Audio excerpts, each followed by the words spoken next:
All right, so I've got my cyborg kit on, and I'm gonna practice my repertoire.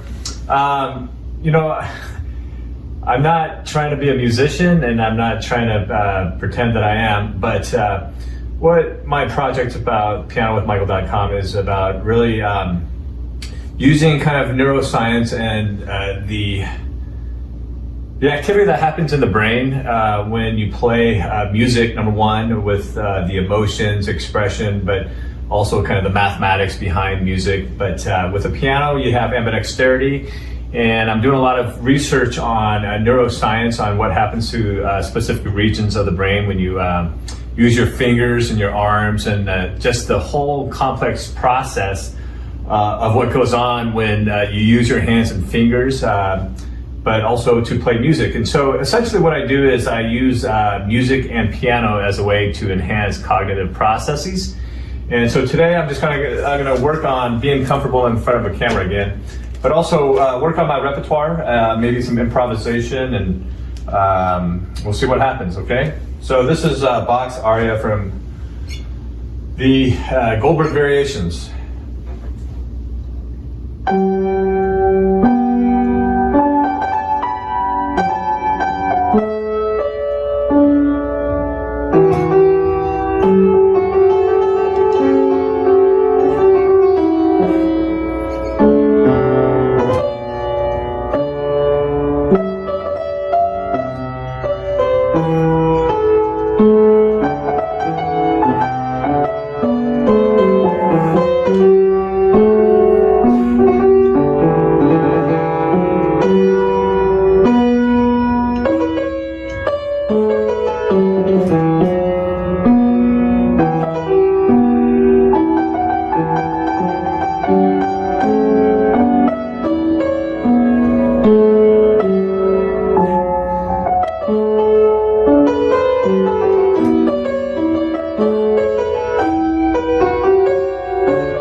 so I'm certainly nervous. I don't know why. Well, I guess it's stage fright, even though it's in front of a camera and it's not a live audience. But I have a lot of respect. Number one, just for the musicians that can play flawlessly. My timing's off here and there, and my imagination runs, and that's why I have little mistakes. But there are people out there that can play that flawlessly, and that's the aria from the Goldberg Variations. It's an entire compilation of 32 variations by Johann Sebastian Bach, and there are some people that can play that entire compilation without the sheet music, which is a testament to their extraordinary memory and muscle memory. So, which apparently is not a true thing, it's neural memory. Okay, so that's aria from the Goldberg Variations. I have a prelude in E minor by Frédéric Chopin that I play, but I'm going to wait on that and see if I get more, or if I can get more comfortable. And this is a minuet, 4 pieces from the Little Notebook by Johann Sebastian Bach.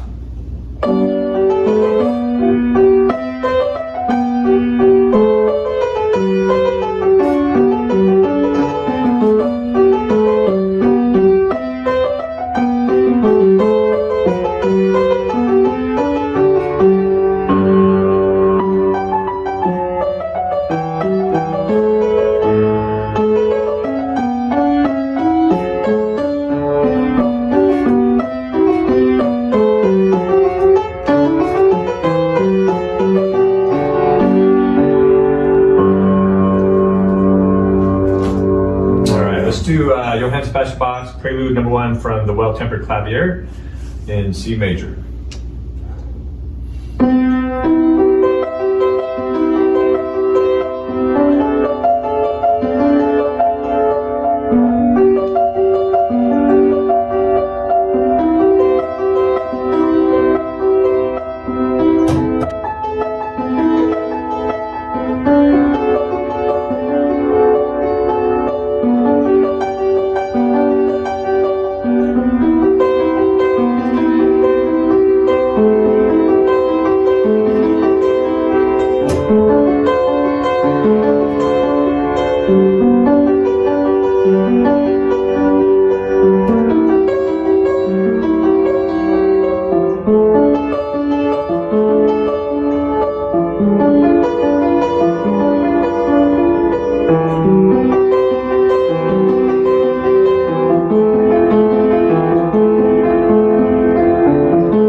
For some reason, I think my mind's made to be a little bit more creative. I think a little more abstract, maybe not necessarily the right hemisphere, but the right consciousness.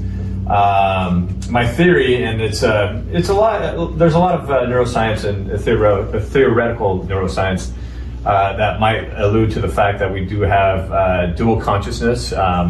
One is really manifested in a way that is to assimilate kind of the linear A to B kind of reality that we live in. You know, if we look at the world that we live, everything's really structured, or it's square. Yeah, I guess even language is structured in a rather linear format. But in my opinion, and from some neuroscientists that have studied kind of the right consciousness, or the the other consciousness, where maybe art and some of these ethereal ideas come from, that I think a lot of people, particularly myself, really appreciates that expression from humans, which we call art. And so I think my mind tends to be there, and then I have a kind of a sometimes self-deprecating mindset that kind of fumbles my finger work, and I get a little nervous. And often I do play with a little bit of wine, a glass of wine or two, and it kind of helps me with my nerves. And I understand why now maybe public speakers or comedians and other musicians might imbibe before they do a performance. But it's 1 o'clock, so a little too early for me. Anyway, so let's go back to Prelude in E minor by Frédéric Chopin. Just kind of recently added this to my repertoire when I'm not in front of a camera and trying to create a sense of who I want to project. I can play it rather flawlessly, but anyway, we'll see what happens here. It's like, I know it's kind of weird, but it's like two consciousness competing against each other. There's the natural flow of things where I'm really comfortable, and then there's the kind of the, oh my gosh, what are they thinking about me? And so anyway, let's see.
Passage in here that I can actually play fairly well when I'm not recording, but I don't know why I get nervous when I'm in front of the camera. Let's go.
Okay, so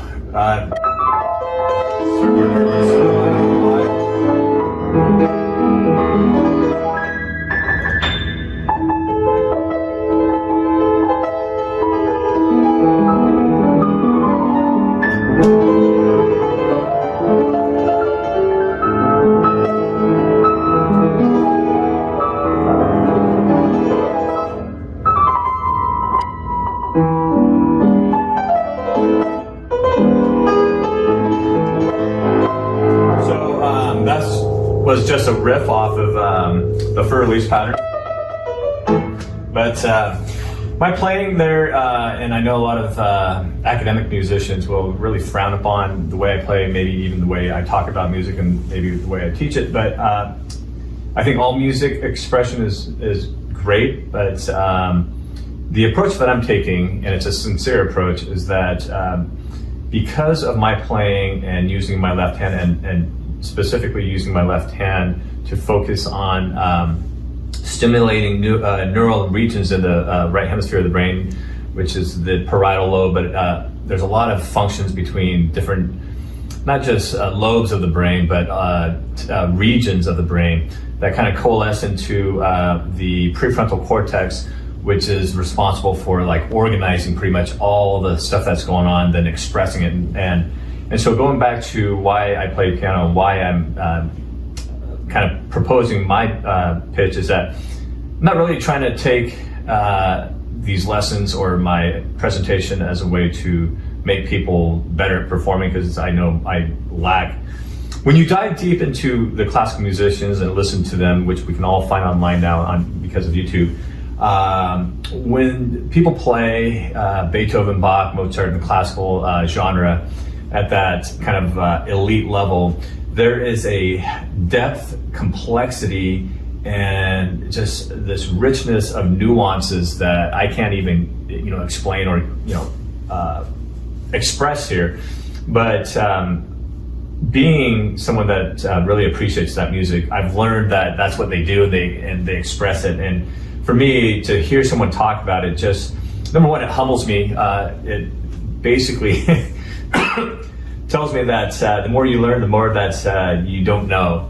But some of these musicians that you can find online, they're absolutely extraordinary, and they usually start at a very early age. And so they kind of go through this whole, I don't know, it's a weird, not a channel, but kind of a system of the elite where they just are engrossed with practice lessons, but also the kind of that student mentorship from a master.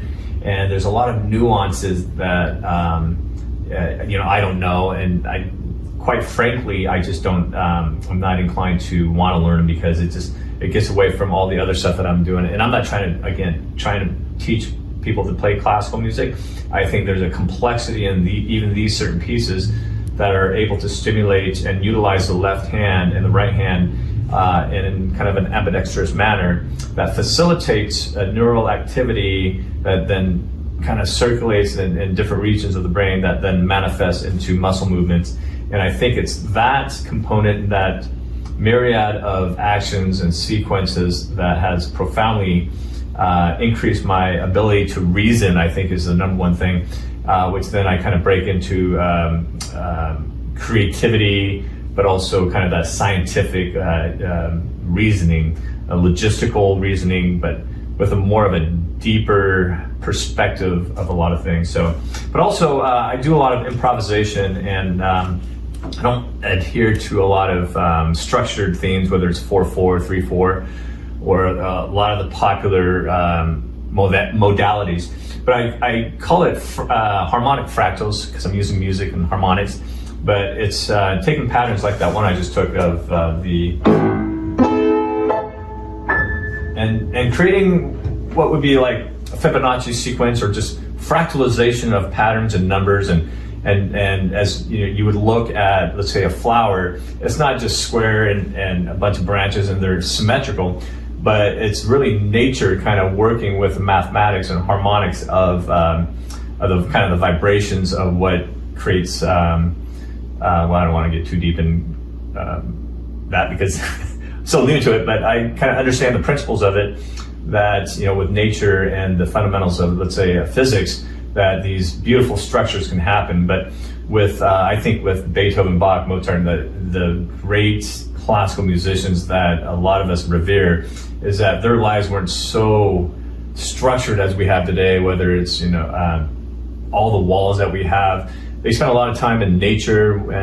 I know a lot of us now are looking at our phones and looking at TVs, and have become somewhat sedentary. And there's a lot to be said about going out walking in nature and then having that kind of manifest whatever your creative ideas are. And for me, when I hear Beethoven piece, I can hear kind of his walking in nature, and I can kind of see it. And so going back to my style of playing, it's more harmonic fractals, and I know a lot of people get turned off because they're used to kind of an expectation of set patterns within patterns, where I look at it, number one, I can't keep a beat very well, but number two is that I like to look at things and just kind of on a whim of my emotions tied with maybe a visual idea that I have in my head, that then I can manifest it into hand movements without really thinking about it. So it's interesting, it's weird. I call it harmonic fractals, and we'll see if I can't get that creative juice to do something here.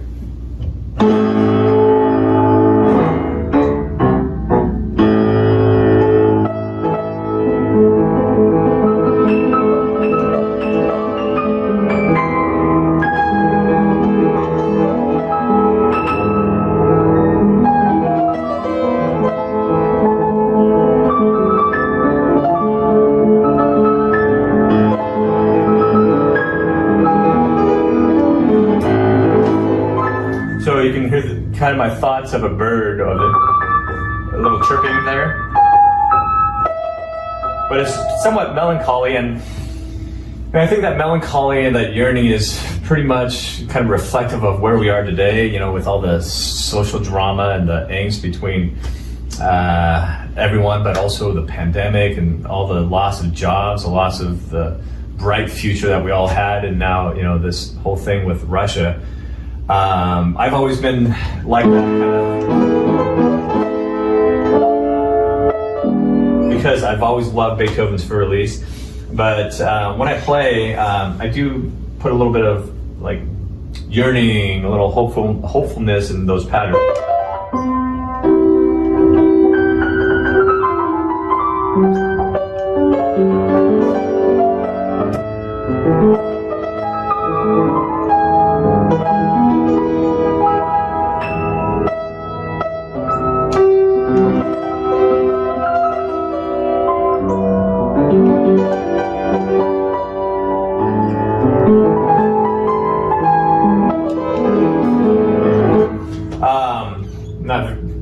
Not really able to tap into that creative ether that when I'm comfortable playing. So I'll continue on my repertoire. The Moonlight Sonata by Ludwig van Beethoven.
again, I want to go back to, this not being too serious about it and really just allowing my fingers, my bodies, my body, and my mind to kind of focus on the music, get that artistic expression, but also get that ambidextrous development and communication to increase that effective communication through the corpus callosum between the two hemispheres. And so I should have taken a look at the kitchen. Hi, Char, before I started looking at the camera with my goat cam. Anyway,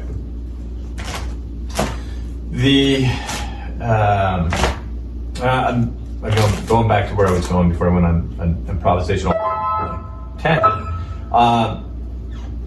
Like many people, I took a couple of lessons when I was younger, I think 10 or 12.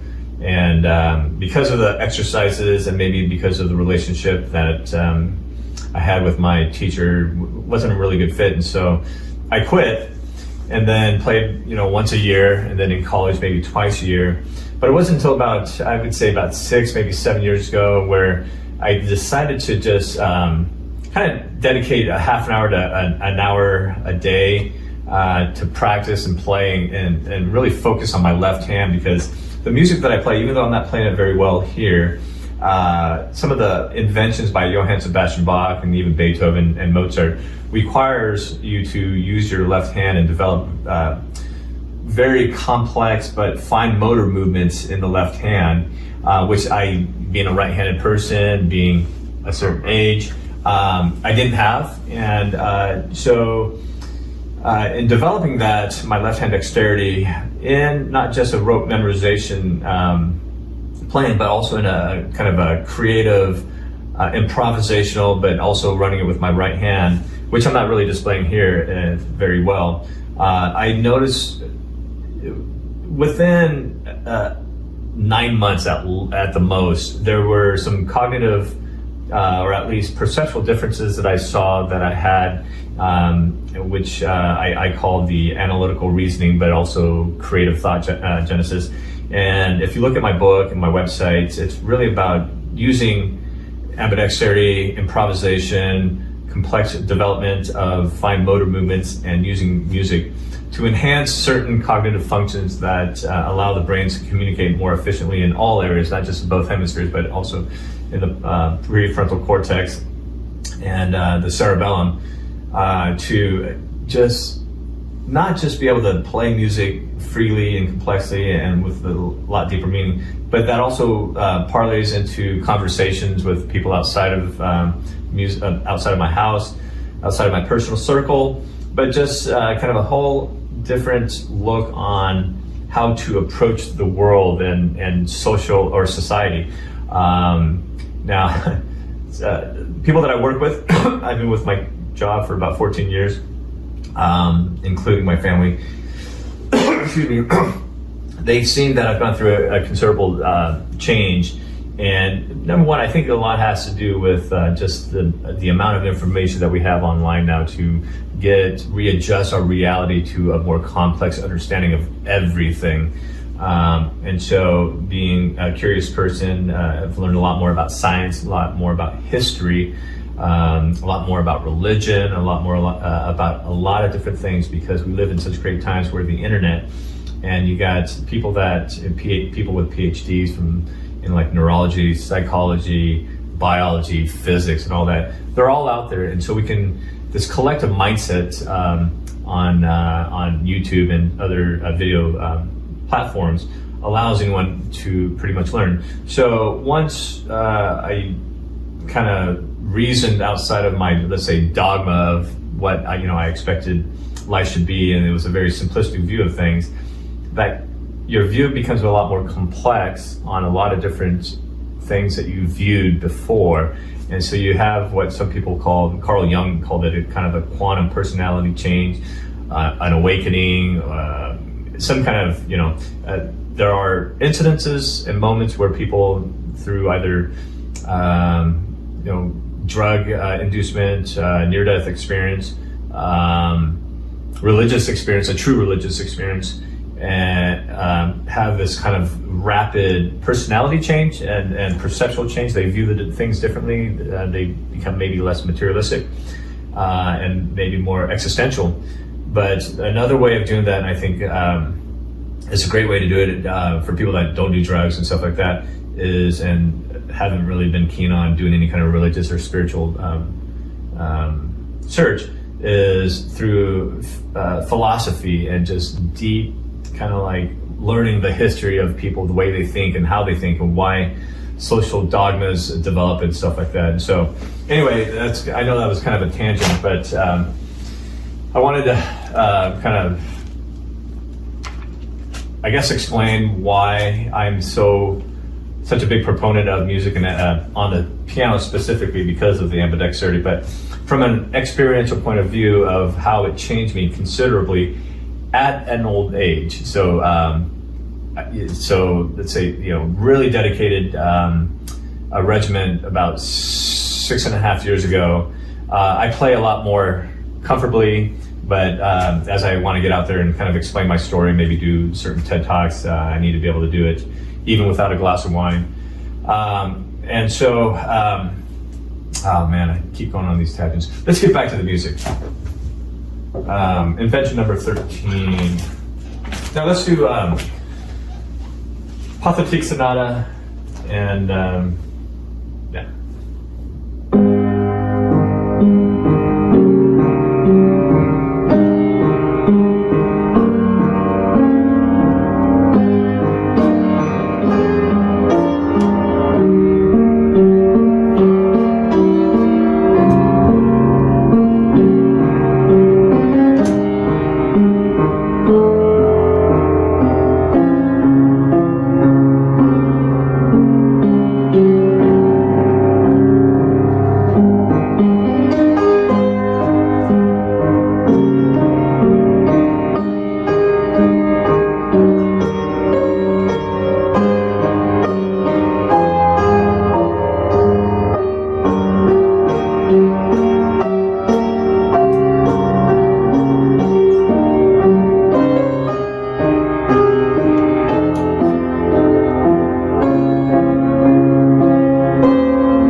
Okay, so that was the second movement to the Pathetic Sonata by the great Ludwig van Beethoven. So I'm gonna take a little break so I can cut up the videos so they're not too long, and we'll come back. Okay, section 2. Let's see.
For some reason, when I play that on camera, I get so nervous. I don't know why.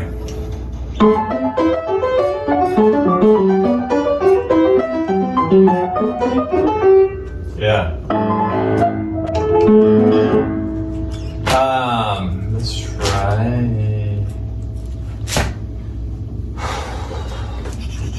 So the first part of Jesu, Joy of Man's Desiring. I tried this the other day in front of the camera, and for some reason I played this thing 1,000 times, and I can play it easily and well without any mistakes and full of expression. But once that camera comes on, it's just the Mr. Stiff comes out. And I don't mean it that way, guys.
I have so much respect for classical musicians, and again, I want to say I'm not a classical musician, but for them to be able to play in front of so many people in recordings and play without any flaw, it's just, I'm amazed.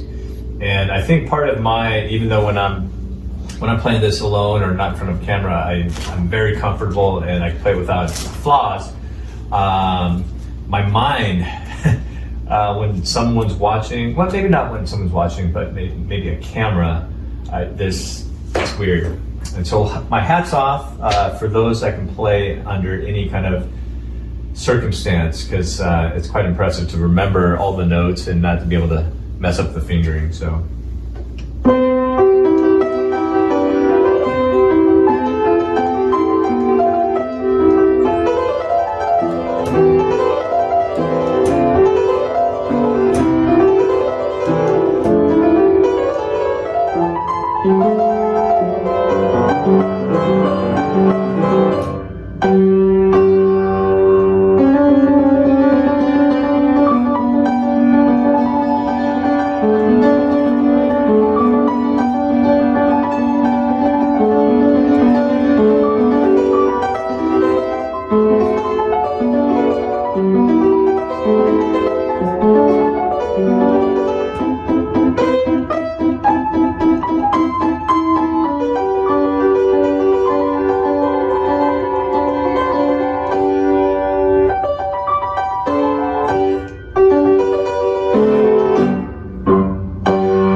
some reason I had a neurological mistake there.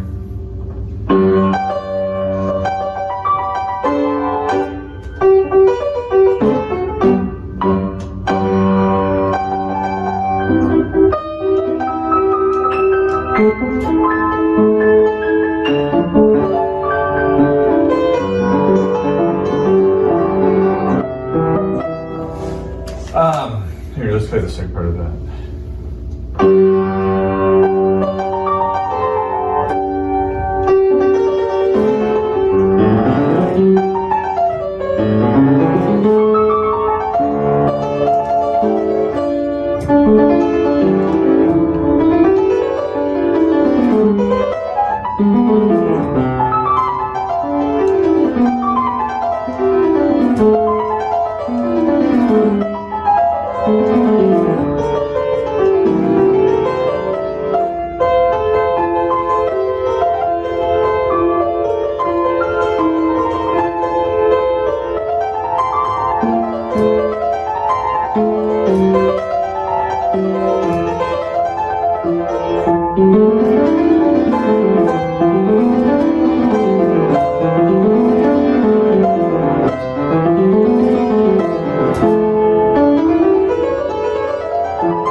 Ay, boy.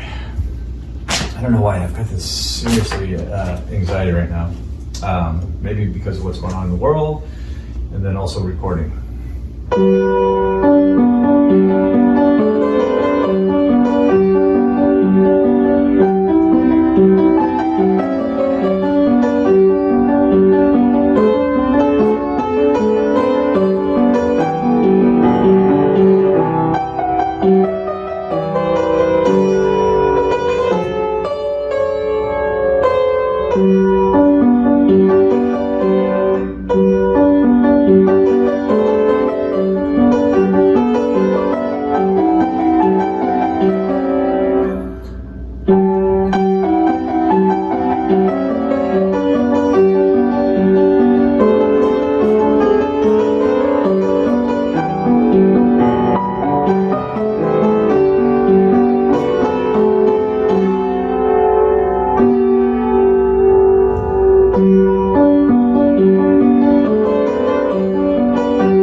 I can play pretty well when I should come back later tonight with some wine.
That one up. So that was Prelude 21 B flat major by Johann Sebastian Bach.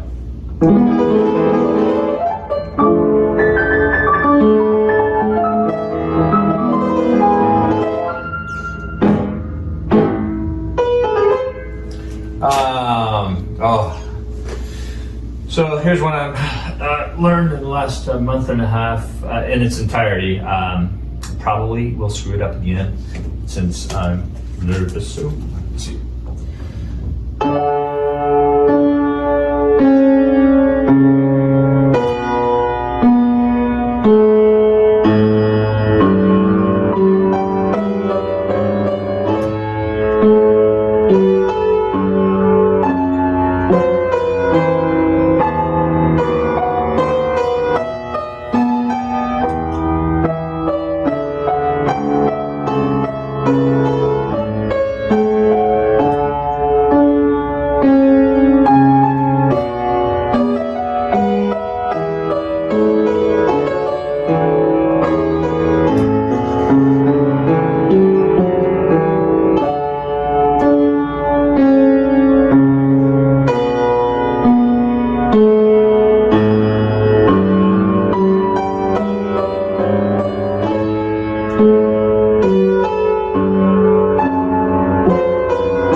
gosh, that's a good piece. Johann Sebastian Bach, Air from the Suite in D major.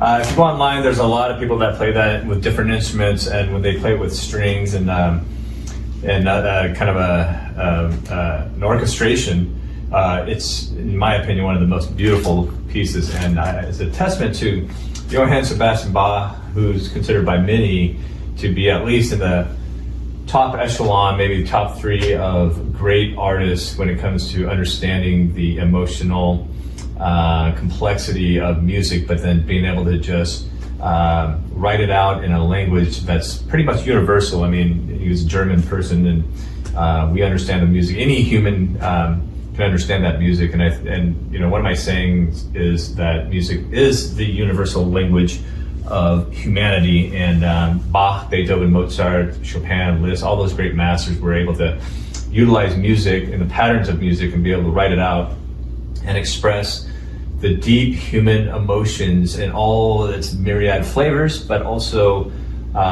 just the passion and complexity of what can be produced from the human mind when one has well, a lot of those great musicians had kind of a loftier cause, and you know, some of them, a lot of people today, a lot of people that don't understand the lives of Beethoven, Bach, Mozart, might consider them either, crazy is such a bad word, but sociopaths. I mean, they were so dedicated to the purpose of perpetuating the music for humanity that I think you know, when they neglect maybe some of the social conformities, social expectations of their times, and even now, they are looked upon by a lot of the general population as either crazy, lacking this, lacking that. But the people that, in my opinion, that have a really deep appreciation for the titans of humanity that try to propel, whether it be scientists,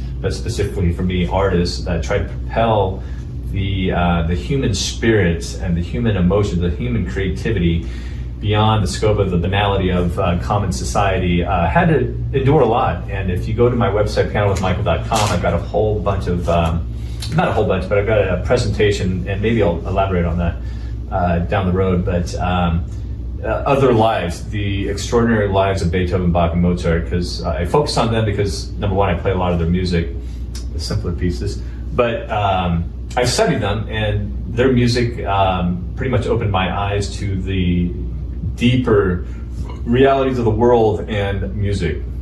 So, anyway.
let's get back to the repertoire.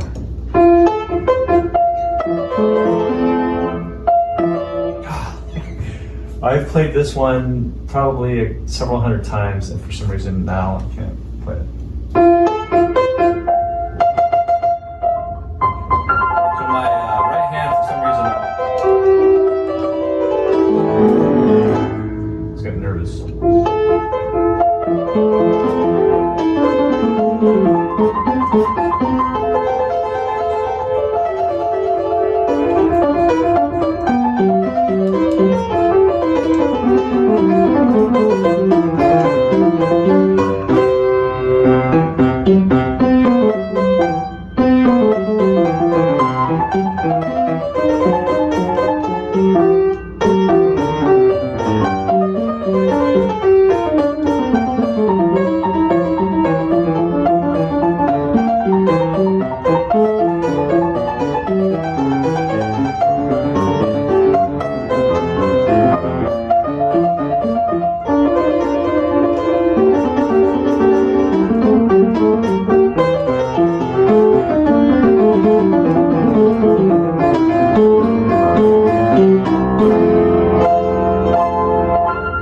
Okay, so that one, the Bach pieces and the really complex with the left and that. I get nervous and don't play so well when I'm in front of the camera. So,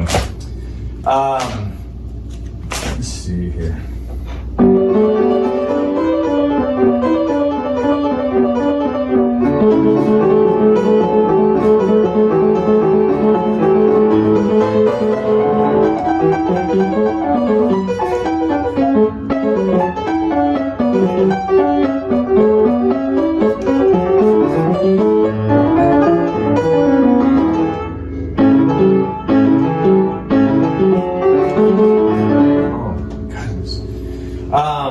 So I have my music in front of me and I'm not paying attention to it, and I think I'm rushing it. I'm getting way out of whack.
If there are any classical musicians watching this, I'm sorry. Because I'm not doing Bach, Beethoven, or Mozart any justice.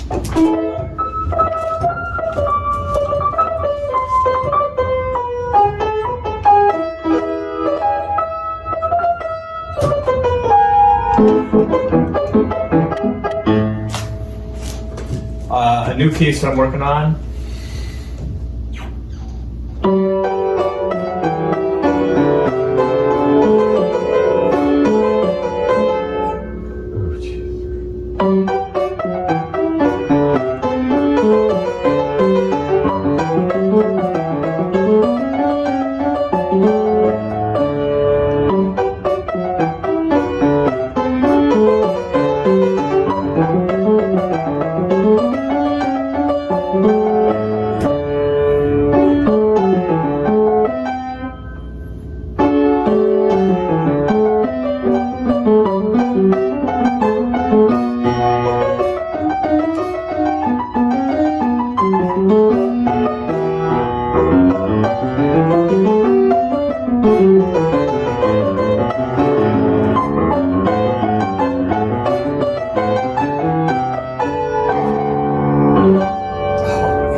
one of the weakest fingers that I have is this finger right here, and when I get nervous, it just collapses, and I have little control over it.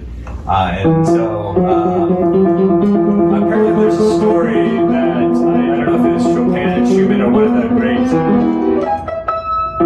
classical musicians, pianist, to strengthen one of his fingers. He did these extraordinary exercises and tied something to his finger and almost ruined his finger. And I forget who that was. I should look it up.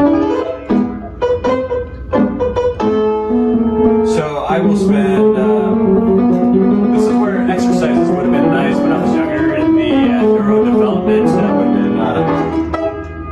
would have coalesced more when I was younger, and I wouldn't have such a hard time. There's a principle in neuroscience that neurons that fire together wire together, and so at a younger age when they fire together, guess what, they're getting set. But there's also a process called pairing, that if you don't use certain areas of the neurons, certain areas, the neurons will either atrophy or they'll die away, and other neurons will take up the energy that was required for those other neurons. But anyway, I'm hacking that up. I'm learning a lot now, but the principle is basically use it or lose it, and then if you become older and wiser about wanting to play the arts, you've got to work a lot harder to reignite those neurons and rewire those neurons in a process called neuroplasticity. And by all means, I'm not a neurosurgeon or neuroscientist. I just love watching what might be the principles and concepts of neuroplasticity through ambidexterity and the development of the left hand.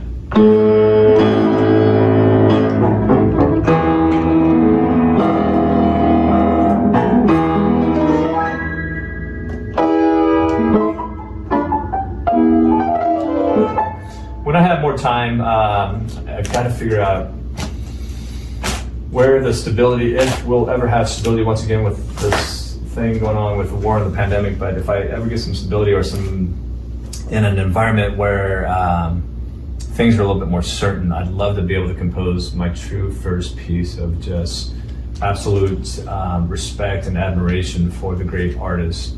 But that's going to be some time. And am I done with my stuff? Let's see.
Oh, I don't know if I'm going to publish this or not. I don't feel like the spirit was there with me today.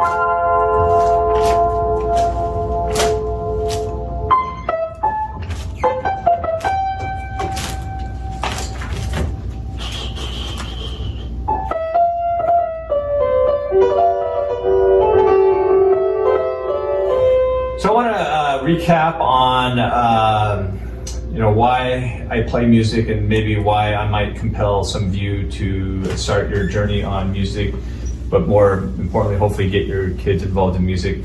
Our world is changing so fast now. I don't think in the history of known humanity have we ever seen such an acceleration of everything, whether it be technology, whether it be knowledge, whether it be just the way our brains work. If you look at the scale of the human species and where we evolved from, and yes, you can have spirituality with evolution and science. Let's say 200,000 years, but even civilization, let's say 40,000 years or maybe 20,000 years, and then written language. It's been pretty flat, and we'll have a couple of bumps, like maybe some of the enlightened eras of in Europe, but also maybe Greece and stuff like that. But since the agricultural revolution and then the industrial revolution, computer revolution, and then just I would call it the collective mindset evolution, where everything, hopefully people watch the masters of knowledge, whether it be the great musicians or the people that play the great musicians, but also the scientists and all the collective information that we're putting on this almost like digital consciousness that any of us can tap into and kind of get our way. But anyway, going back to it is that the complexity and the fracturing and just the evolution of technology when it comes to like artificial intelligence, robotics, is just accelerating and compounding on itself because of the great scientists over at Stanford and in Europe and all these other places are feeding off each other, expanding on new ideas. A lot of them are rushing to be the ones to develop the first of this or first of that, quantum computers and stuff. And And the automation process is another kind of thing that's compounding on itself. Amazon's come in and pretty much took the model of every industry and just used its knowledge of technology and the data and matrices, and have basically clobbered a lot of industries. And unfortunately, they're penetrating into the bread and butter of my industry. But with music and with piano, what I like to highlight, especially specifically developing maybe the left hand to stimulate areas in the right parietal lobe, but also to get the two hemispheres working together, kind of the analytical and the creative part. I know that's very binary and simplistic. In our brain, what I'm learning anyway, is that there's a lot of overlapping of various regions and stuff. Now there are kind of a generalized specific areas that are separated by what's called sulcis, and they're able to use what's called functional magnetic fMRIs that kind of record and analyze, maybe record the oxygen levels of certain areas when we do activities, and that's how they're able to kind of map out what's going on. But using and developing the left and right hands, get those temporal areas, parietal areas, specifically in a right-handed society where we have more of the left parietal lobe accentuated, using your left hand to stimulate more motor activities in the parietal lobe, but also the somatosensory area, which is in it's in the parietal lobe, but the primary motor cortex and the motor association cortex is actually in the frontal lobe.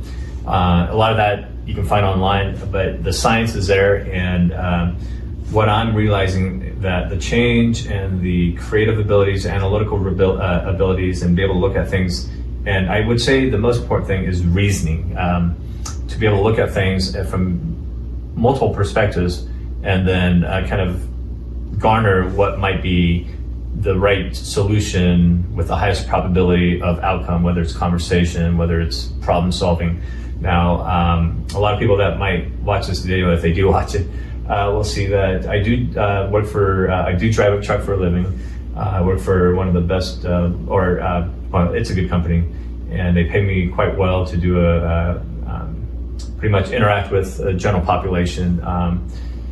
It's a great job for someone like me that likes to learn now with Audible, but as you get higher up on seniority, you get these routes where you can kind of choose your route, and I've chosen a route that has me delivering up in wine country in Sherwood, and after I do kind of the businesses where I get to interact with a lot of people, it's out in wine country, and I put on Audible and listen to the great scientists of our times, the great scientists the past, a lot of philosophy, but also just things that really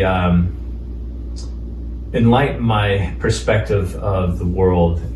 But in that, it also realized that things are changing very, very rapidly, and I think there are a lot of people that if they are stuck in a routine that's been quite comfortable, and I think those routines are going to be upset by a lot of different paradigms when it comes to like commerce or robotics or automation, and so using music and mathematics and ambidexterity to stimulate multiple cortical regions of the brain might allow people to look outside of the box and then create processes and procedures to attain those goals. At least that's kind of my objective. I know, again, people might look at me and say my music sucks, and I know it does, but it's not about the music.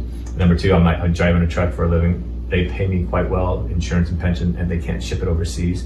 But this whole kind of awakening and the kind of rapid change of analytical reasoning and creativity and being able to tap into other cortical or functional regions didn't happen until after I started dedicating a certain amount of time to increase motor sensitivity and dexterity and using math and language.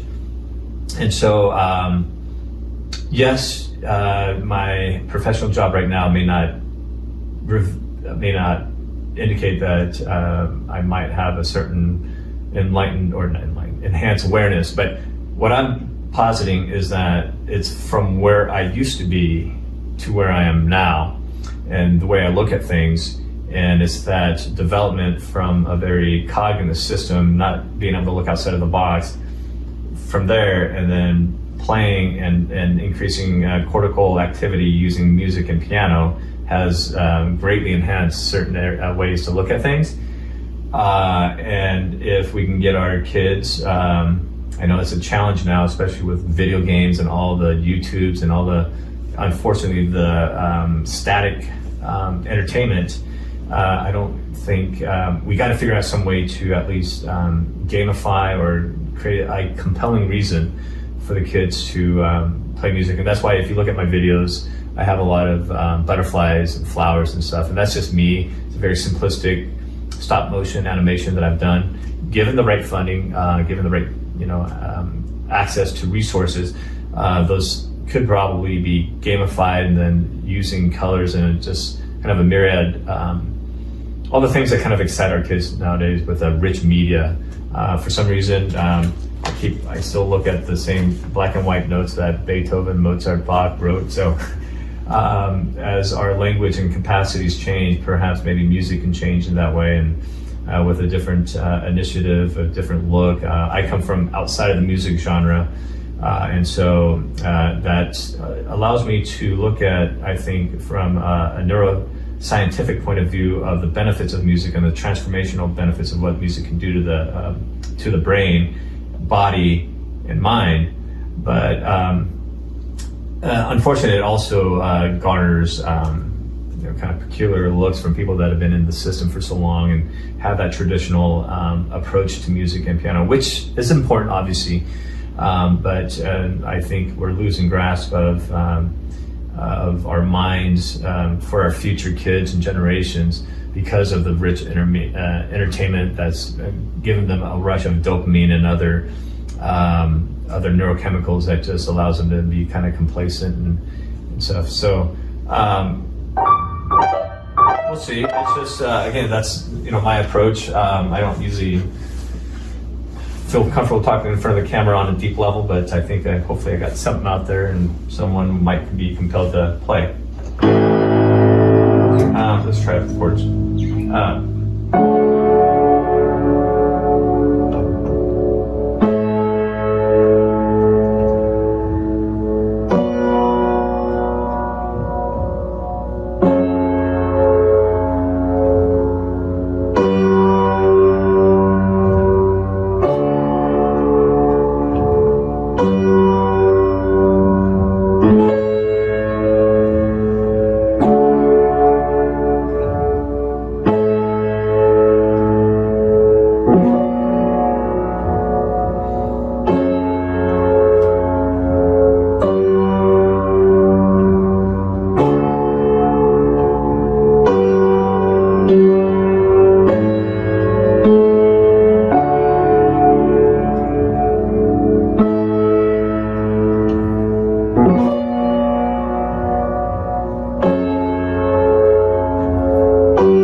I'll do one more. I don't know.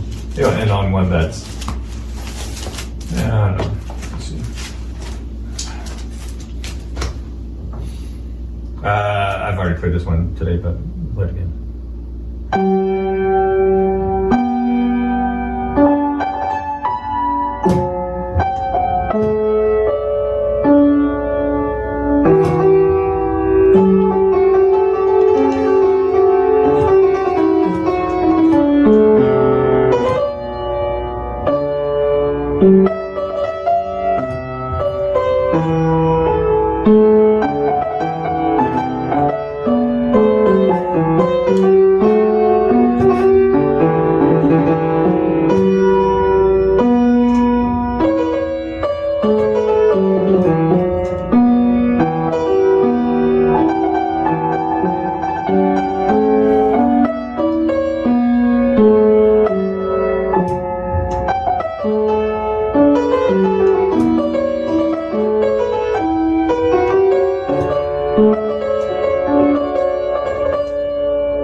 promised I'd compose another song, or compose a song for my daughter, my second daughter.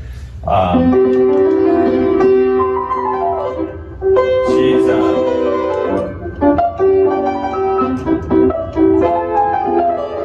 quite the artist in our family.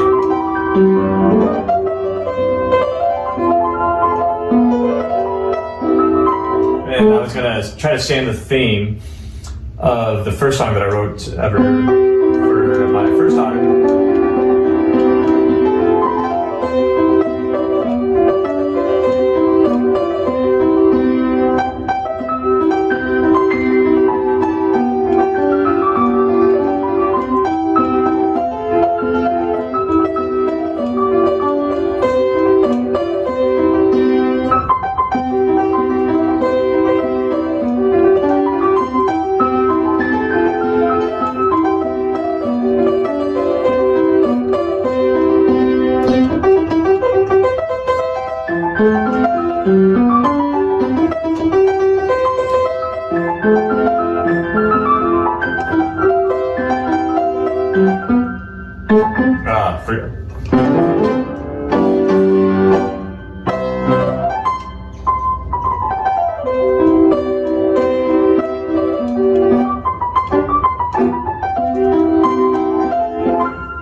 All right, have a good one.